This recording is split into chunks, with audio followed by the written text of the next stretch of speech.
The Pequot War was one of the first and bloodiest conflicts between Native Americans and English settlers in what would one day become the United States. It happened between 1636 and 1638 in the New England colonies, when tensions over land, trade, and fear of one another exploded into open warfare. It was a short war, but its impact was enormous. It changed the balance of power in the region forever and showed the violent foundations of early colonial America. Long before the English arrived, the Pequot people had lived in southeastern Connecticut for hundreds of years. They were a strong and organized nation, known for their skill in trade, hunting, and diplomacy. They controlled important trade routes and were a central part of the wampum trade, a system that used shell beads as currency among tribes and with European traders. The Pequot also had connections with the Dutch, who had trading posts along the nearby rivers.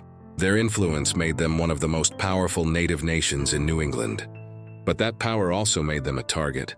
When English settlers from Massachusetts Bay, Plymouth, and the new Connecticut colonies began moving into Pequot lands, they wanted not only land for farms, but also control over the fur and wampum trade. At first, there were attempts at peace and trade, but distrust and misunderstanding grew quickly.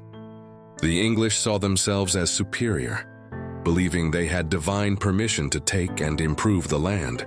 The Pequot saw the settlers as unpredictable newcomers who demanded tribute and land that did not belong to them.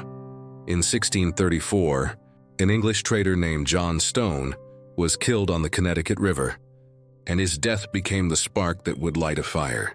The English accused the Pequot of the murder, though the truth was unclear and may have involved other native groups entirely.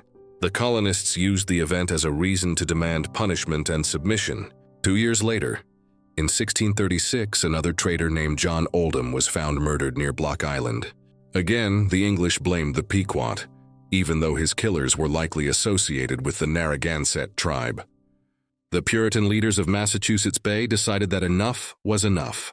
They sent Captain John Endicott with a small military force to punish the tribes they believed responsible. But Endicott's expedition didn't find those involved in Oldham's death. Instead, his men attacked several villages, burned homes, destroyed food stores, and killed people who had nothing to do with the murders. To the English, this was justice. To the native people of the region, it was an act of war. After the Endicott raid, the Pequot were furious. They saw that the English had no interest in peace or fairness. They began to retaliate, attacking colonial settlements along the Connecticut River. The violence escalated quickly.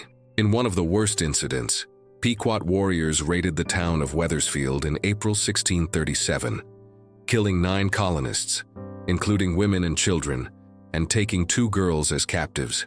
News of the attack spread fear throughout the colonies. Many settlers abandoned their farms and fled to fortified towns. The colonies of Connecticut and Massachusetts decided that the Pequot had to be destroyed completely. They formed an alliance with 2 of the Pequot's traditional enemies, the Narragansett and Mohegan tribes, who saw a chance to weaken their rival and gain favor with the powerful English. In May 1637, Captain John Mason of Connecticut led about 90 English soldiers, joined by several hundred native allies, in an expedition against the main Pequot stronghold at Mystic Fort. Mystic was a large fortified village, home to hundreds of men, women, and children. It was surrounded by a high wooden wall, or palisade, and the Pequot believed it could withstand any attack. But just before dawn on May 26, 1637, Mason and his men launched a surprise assault. As they crept toward the fort, a dog barked, and a warrior shouted an alarm. Gunfire erupted. The English fired their muskets and stormed the entrances while their native allies surrounded the fort. When Mason realized his men were being overwhelmed, he gave a shocking order to set the fort on fire.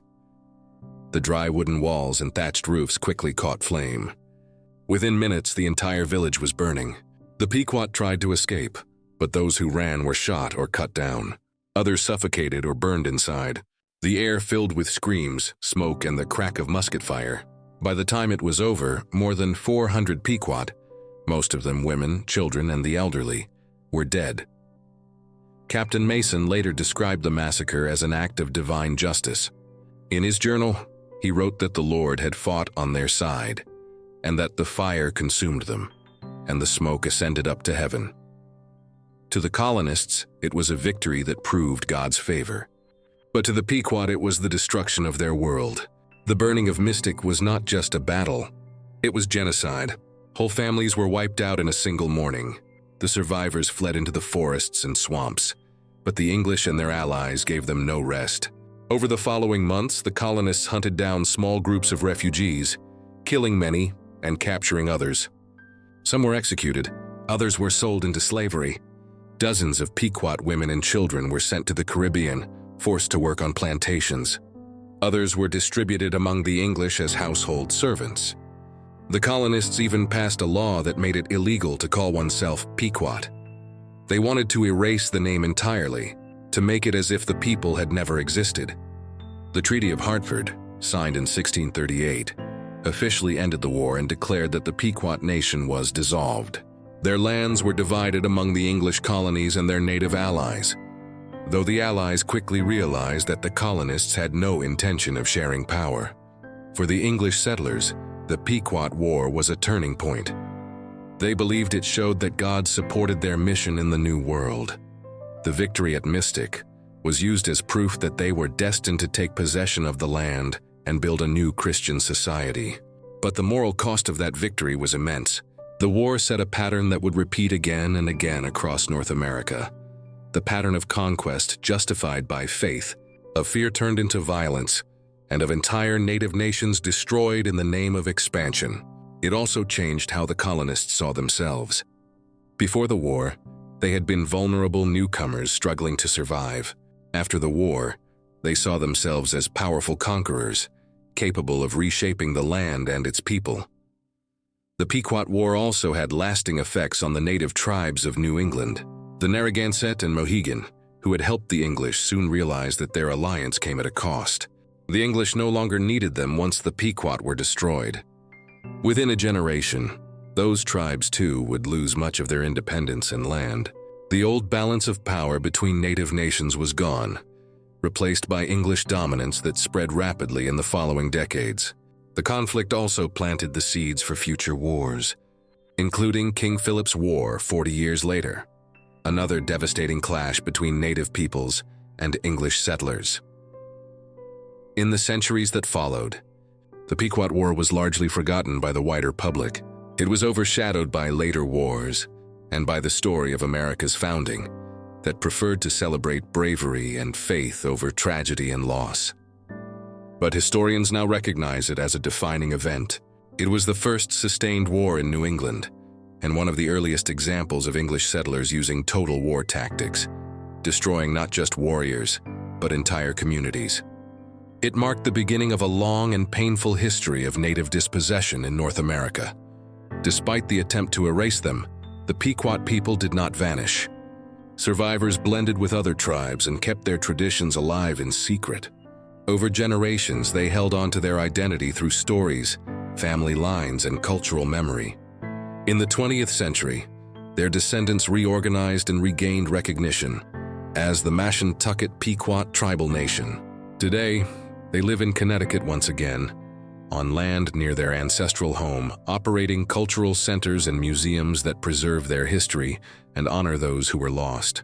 Their survival is a testament to resilience, proof that even in the face of near destruction, a people's spirit can endure. The story of the Pequot War is not just about one tribe or one conflict.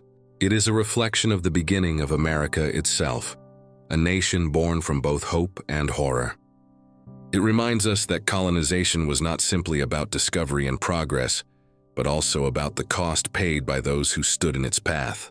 When we look back at that time, we are forced to ask difficult questions. What does it mean to build a new world on the ruins of another? How do we remember those who were silenced? The Pequot War teaches that forgetting is a second kind of death, and remembrance is a form of justice. Nearly 4 centuries later, the fields and rivers of Connecticut look peaceful, but the echoes of that war remain. Beneath the calm landscapes lie the memories of burning villages, lost voices, and untold suffering. Yet among those same lands, the descendants of the Pequot have reclaimed their story. Where others once tried to erase their name, they now speak it proudly. The Pequot War was a tragedy of the early colonies, a moment when fear, greed, and faith collided. But it also became a story of endurance, identity, and survival. In remembering it, we not only honor those who perished, but also confront the complex truth of America's beginnings.